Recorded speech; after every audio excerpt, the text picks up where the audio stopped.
تو میرے بھائیوں عبادت یہ بھی ہے کہ رشتہ داریوں کو جوڑا جائے. وَصِلُوا الرحم وَأَطْعِمُوا الطَّعَامَ. پھر فرمایا یہ بھی عبادت ہے کہ کھانا کھلایا جائے. آپ کے یہاں تو کھانا کھلانے کا رواج بہت زیادہ, بہت اچھی بات ہے. آپ کے ادھر مہمان نوازی بہت اچھی ہوا کرتی ہے, مجھے معلوم ہے, بہت اچھی بات ہے. کھانا کھلاؤ, کھانا کھلاؤ. یہ اسلام کا ایک دستور ہے. کسی غریب کو دیکھو, مسجد میں کسی کو دیکھو کہ اجنبی آدمی آ جائے, کوئی رشتہ نہیں ہے, آپ ان سے پوچھو بھائی چل میرا گھر چلیے, میرے گھر کے اندر کھانا کھا لیجئے. یہ ماحول آپ کے یہاں بنا رہنا چاہیے. کھانے کھلانے کا ماحول تو آپ کے یہاں ہے, لیکن میرے بھائیوں کوئی غریب آدمی اگر رہتا صرف جلسوں میں نہیں, عام دنوں میں بھی کسی غریب کو دیکھو تو کھانا کھلا لو. کیونکہ اللہ تعالیٰ فرماتا ہے جو لوگ جہنم کے اندر جائیں گے اور جہنمیوں سے پوچھا جائے گا آئی جہنمیوں تم جہنم کے اندر کیوں چلے گئے, جواب میں جو چیز وہ کہیں گے وہ یہ کہیں گے لم نکو من المصلین, ہم نماز دنیا میں نہیں پڑھا کرتے تھے, ولم نکو نطعم المسکین, اور ہم لوگوں کو کھانا نہیں کھلایا کرتے تھے, مسکینوں کو کھانا نہیں کھلایا کرتے تھے, اسی وجہ سے جہنم کے اندر چلے گئے. یتیموں, مسکینوں, غریبوں کو کھانا کھلاؤ. میرے بھائیوں کچھ لوگ ایسے ہوتے ہیں جو بڑے بڑے لوگوں کو کھانا کھلانے کے لیے دعوت دیتے ہیں, انوائٹ کرتے ہیں, لیکن غریب لوگوں کو چھوڑ دیا کرتے ہیں. ایسا نہ کرو, یتیموں, مسکینوں, غریبوں کو کھانا کھلاؤ. یہ کھانا کھلانا یہ بہت بڑی عبادت ہے, اور اتنی بڑی عبادت ہے اللہ کے نبی فرماتے ہیں جو سلام کرنے والا ہو, جو رشتہ داریوں کو جوڑنے والا ہو, جو کھانا کھلانے والا ہو, وَصَلُّوا بِاللَّيْلِ وَالنَّاسُ نِيَامٌ. پھر فرمایا امام کائنات نے تہجد کی نماز پڑھو, جب لوگ رات میں سو رہے ہو تو اس وقت اٹھ کر کے تم نمازیں پڑھ لیا کرو. یہ نماز اللہ کو بہت ہی زیادہ پسند ہے, اتنی زیادہ پسند ہے, اتنی زیادہ پسند ہے کہ رات کی تاریکی میں نماز پڑھنے والے سے قیامت کے دن کہا جائے گا اور رات میں نماز پڑھنے والوں چلو جنت کے اندر انٹری کر جاؤ, جنت میں چلے جاؤ. یہ 4 کام کرو, اتنی عبادت, اتنے زیادہ ثواب ہے اس کے اندر. تدخل الجنت بسلام, ایسے لوگوں سے کہا جائے گا جنت کے اندر سلامتی کے ساتھ داخل ہو جاؤ. تہجد کی نماز پڑھنے والا جو دوپہر میں نہیں پڑھتا ہو, ظہر عصر مغرب عشاء فجر میں غائب ہو, وہ اٹھ کر کے تہجد کی نماز پڑھے گا؟ آپ کو لگتا ہے جو جمعے کی نماز پڑھتا ہے وہ تہجد کی نماز پڑھے گا؟ میرے بھائیو عبادت کے لیے اللہ نے پیدا کیا, وَمَا خَلَقْتُ الْجِنَّ وَالْإِنسَ إِلَّا لِيَعْبُدُونَ, ہم نے تمہیں محض اپنی عبادت کے لیے ہی پیدا کیا ہے. یوگی یوجت ستتمات مانو رہسو استھتا آئی کاکی یہ چتاتی میں نراشیر پرک گیا. اور جب تم نماز پڑھو, جب تم یہ بھکتی کرو, عبادت کرو, پوجا کرو, جب تم یہ عبادت کرو تو پورے دھیان کے ساتھ, پورے خشوع خضوع کے ساتھ یہ عبادت کرو, پورے خشوع خضوع کے ساتھ یہ عبادت کرو, پورے دھیان کے ساتھ نماز پڑھو. ایسا نہیں نماز پڑھ رہے ہو تو تیرا دھیان دکان میں لگا ہو, تیرا دھیان مکان میں لگا ہو, تیرا دھیان کرکٹ میں لگا ہو, تیرا دھیان کسی اور چیز میں لگا ہو. نماز پڑھو تو ایسا لگے انت عبود اللہ کانک تراہ فإن لم تکن تراہ فإنہ یراک. عبادت کرو تو ایسے کرو گویا کہ تم اللہ کو دیکھ رہے ہو. بہت زیادہ عبادت کرنے کی ضرورت نہیں ہے, لیکن جتنی بھی تم عبادت کرو ایسے کرو گویا کہ تم اللہ تعالیٰ کو دیکھ رہے ہو. اور اگر یہ تصور پیدا نہ ہو تو یہ سوچو کہ اللہ تعالیٰ تمہیں دیکھ رہا ہے, اللہ تعالیٰ کی نظر تمہارے اوپر ہے, تم اللہ کے سامنے کھڑے ہو. سب سے بڑے مہان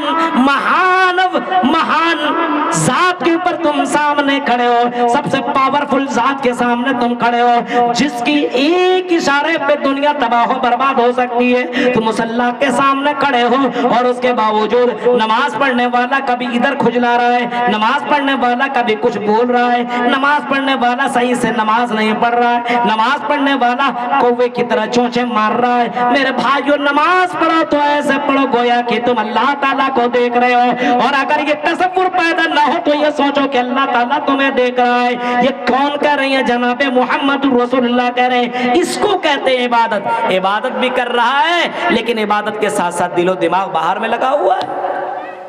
امام صاحب رکعت تھوڑی لمبی کرتے ہیں, یار جلدی سے پڑھاؤ یار, اب باہر میں جانا ہے بازار میں جانا ہے نماز پڑھنے کے لیے، جب تم آئے 2 رکعت اچھے سے تو پڑھ لو، اچھے سے پڑھنے کے لیے تیار نہیں ہے۔ اور جیسے جمعے کے دن امام صاحب السلام علیکم ورحمۃ اللہ، السلام علیکم ورحمۃ اللہ، تو ایسا لگے گا جیل کا دروازہ کھول دیا گیا، جلدی جلدی بھاگیں گے۔ میرے بھائی یہ کون سی عبادت ہے؟ نماز پڑھنے کے بعد بھی اذکار ہے، مسنون اذکار ہے، ان مسنون اذکار کو کون پڑھے گا میرے بھائیوں؟ وہاں بہت سے مسجدوں میں لٹکایا گیا ہے، ہندی میں، اردو میں، سب میں لٹکایا گیا ہے، اس کو دیکھ کر کے تو پڑھ سکتے ہو۔ اللہم انت السلام منک السلام تبارک یا ذی الجلال والاکرام رب اعنی علی ذکرک و شکرک و حسن عبادت، یہ ساری دعائیں موجود ہیں، لیکن ان دعاؤں کو کہاں سے پڑھے؟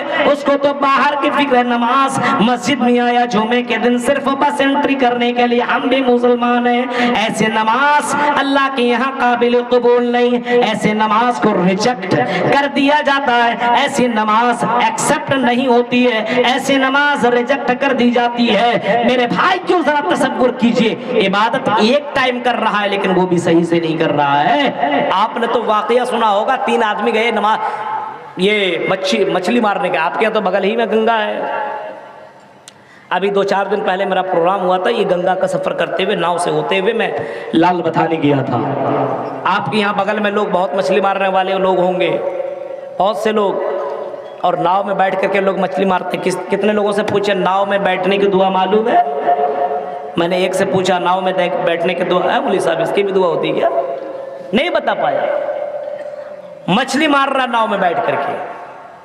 کچھ لوگ 3 لوگ گئے مچھلی مارنے کے لیے، اب گئے تینوں کے تینوں، اب صبح سے لے کر کے دوپہر تک مچھلی مار رہے، لگ ہی نہیں رہا۔ اب سوچا چلو اللہ کی عبادت کر لو، شاید کہ اللہ راضی ہو جائے اور مچھلی پھر لگ جائے، تو تینوں نے وضو بنایا۔ اب وضو بنانے کے بعد اب سوچتا ہے کہ نماز ارے پڑھیں تو پڑھیں کس طرف، قبلہ تو ہمیں معلوم نہیں ہے، کس طرف پڑھیں؟ تو ایک دوسرا کہتا، فتویٰ دیتا فوراً، ایک مولوی سے سنا تھا کہ ہر طرف اللہ ہے، ہر جگہ اللہ ہے، جدھر چاہو ادھر مڑ کر کے نماز پڑھ لو، نماز ہو جائے گی۔ دوسرا کہتا صحیح کہہ رہا ہے، تو ایسا کریں ہم لوگ سمندر گنگا کی طرف چہرہ کر کے نماز پڑھ لیتے ہیں، گنگا کی طرف۔ اب تینوں نے نماز شروع کر دی، اللہ اکبر، ایک امام بنا، 2 مقتدی، اگل بگل میں دونوں کھڑا ہے، نماز ابھی پڑھ ہی رہا تھا، سامنے سے ایک بڑی مچھلی باہر کو کودی، بڑی مچھلی نکلی، بغل والا بولتا ہے یار صبح سے لگا ہوا تھا سالا مچھلی دکھی نہیں، تبھی مچھلی دکھ گئی۔ امام کے بغل والا بولتا چپ، نماز میں بولتا گدھا کہیں کا، بات سمجھ میں نہیں آتے، نماز پڑھا بھی چپ رہو، نماز میں نہیں بولنا چاہیے، اب نمازی میں یہ بھی بول رہا ہے۔ امام صاحب کہتا ہے چلو تم لوگ بولے تو بولے، تو میں تو خاموش ہی ہوں۔ یہ تینوں کا تینوں بولتا ہے، عجیب مسئلہ ہے، نماز میں پڑھ رہا، نماز میں بھی باتیں کر رہا ہے۔ یہ حال ہے آج کے لوگوں کا، نماز پڑھتا دھیان کہیں اور لگا ہوا ہے۔ ایک نماز تم میں پڑھی وہ بھی نماز قابل قبول نہیں، اس نماز کو بھی ریجیکٹ کر دیا جائے گا۔ کل قیامت کے دن محمد رسول اللہ کہتے ہیں کہ ایک آدمی آئے گا جس نے 60 سال نماز پڑھی ہوگی، 60 سنہ، 60 سال نماز پڑھی ہوگی، اور 60 سال نماز پڑھنے کے باوجود اس کے نماز کو ایکسپٹ نہیں کیا جائے گا، بلکہ اس کے نماز کو ریجیکٹ کر دیا جائے گا اور اس کو جہنم کے اندر ڈال دیا جائے گا۔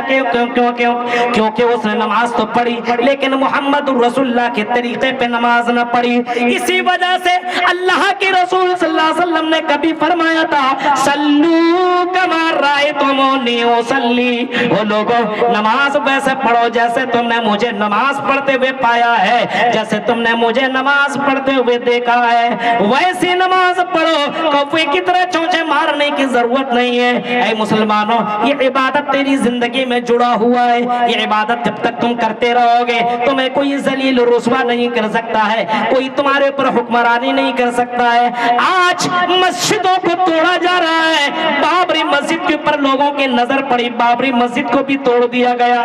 آج بنارس کے اندر جائیے، گیان واپی مسجد کے اوپر بھی معاملہ چل رہا ہے، بہت جلدی مسلمانوں کے خلاف معاملہ آنے والا ہے، وہ بھی مسجد ٹوٹنے والی ہے اور مسلمانوں کو کوئی فکر نہیں ہے۔ ان کو کیا مطلب مسجد ٹوٹے، کیا مطلب یہ علماء مرے، علماء جیل میں جائیں، کیا مطلب مدرسے ختم ہو، کیا مطلب ان کو تو بس اپنے روزی روٹی کی فکر ہے۔ میرے پیارے ساتھیوں غور کرو، جب تک یہ مسجدیں، جب تک یہ مدرسے، جب تک یہ علماء، تب تک یہ دنیا باقی ہے۔ جب یہ علماء دنیا سے چلے جائیں گے، مسجدیں ختم ہو جائیں گی، یہ مدارس بند ہو جائیں گے، اس دنیا کو اللہ باقی نہیں رکھے گا۔ اسی دن اللہ تعالیٰ اس دنیا کے اندر قیامت قائم کر دے گا، اسی دن یہ دنیا تباہ و برباد، جس دن علماء دنیا سے اٹھ جائیں گے۔ میرے بھائیوں، اسی وجہ سے میں آپ سے کہتا ہوں اپنی مسجدوں کو آباد کرو، عبادت کرو، عبادت کرو، کیونکہ اس عبادت کے لیے اللہ تعالیٰ نے لوگوں کو پیدا کیا ہے، لوگوں کو۔ حضرت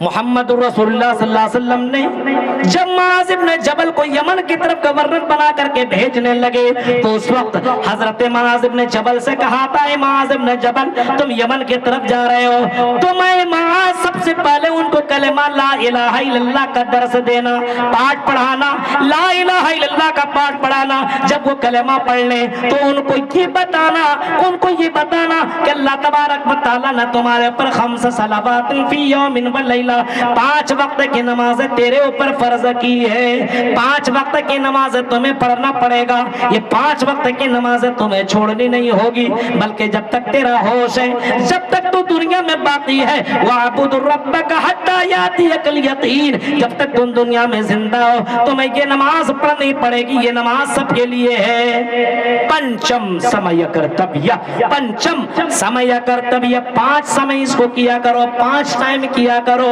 5 وقت اس کو کیا کرو، 5 ٹائم پڑھا کرو۔ ہائی ارجن، 1 ٹائم نہیں، 2 ٹائم نہیں، 3 ٹائم نہیں، بلکہ ہندو دھرم کی کتاب کہتی ہے پنچم سمے کرتویہ، 5 ٹائم اس کو کرو۔